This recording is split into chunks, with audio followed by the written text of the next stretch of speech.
5 জানুৱাৰী দিনাখনৰ পৰা মই এটা নতুন অভিজ্ঞতা লৈছোঁ।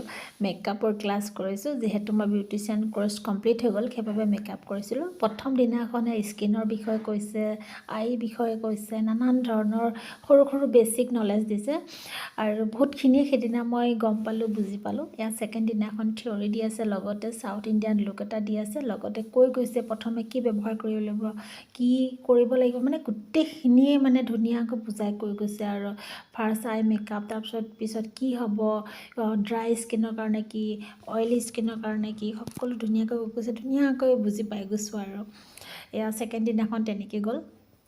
আৰু ইয়াত থাৰ্ড দিনাখন আমাক আই মেকআপ কৰিব দিছে নিজকে। এয়া মই নিজে কৰিছোঁ। দুইটা চকু বেলেগ বেলেগ দিয়ে, এটা স্মকি, এটা ক্ৰিজ হয়, আৰু দুইটা বেলেগ বেলেগ। দেখি কেনেকুৱা লাগিছে। আৰু আইব্ৰ'ডালো অকণমান ডাঠ হৈ গ'ল, কাৰণ জীৱনত প্ৰথমবাৰ নিজেই মেকআপ কৰিছোঁ, আই মেকআপ।